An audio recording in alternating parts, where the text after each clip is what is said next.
On a été les premiers à mettre en place dans notre convention un système de régulation Absolument. démographique. On a eu d'ailleurs des revalorisations importantes en contrepartie, mais c'est bien parce qu'on avait des écarts de densité qui étaient bien supérieurs à ceux des médecins et qu'au final, l'année prochaine, l'Ondam de ville, enfin pour tout le monde, l'enveloppe de dépenses des frais d'assurance qui englobent nos honoraires va encore diminuer. Crise économique oblige, 2%. Autrement dit, on mange tous, on a une gamelle à se partager, hein, la gamelle se réduit, on est de plus en plus nombreux. Donc ça, c'est une question. Si on ne réfléchit pas à cette question, si on ne la met pas en débat, si on n'y apporte pas des solutions, le risque, c'est de paupériser la profession. Parce qu'on aboutit à une paupérisation de la profession. On a la même masse financière à se partager et on est de plus en plus nombreux. C'est bien ce que je voulais dire.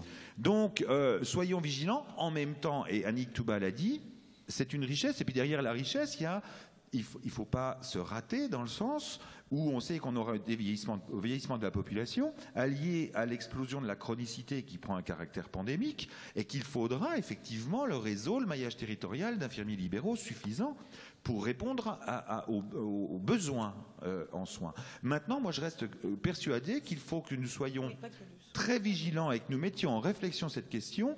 Et on a, en tout cas, nous à l'EFINI, des régions entières qui nous disent « Oh là là !» Alors, si on écoute toutes les régions, certains nous disent « Mais il faudrait réguler tout, fermer au conventionnement partout. » Donc ça, c'est certainement pas la solution. Mais n'empêche que vous prenez des territoires comme l'Oise, comme, j'ai plus en mémoire, des territoires très spécifiques, comme la Guadeloupe. Attendez, quand on a mis, il y a 2 ans, quand on a mis le dispositif en place, pérennisé, hein, l'avenant 3, ils étaient 700. Aujourd'hui, ils avoisinent les 1400, malgré la régulation démographique. Mais ils ne vont pas faire des polders hein, là-bas pour étendre le territoire. Et en plus, il y a eu un développement exponentiel de l'HAD. Donc les gens se font du souci sur le terrain.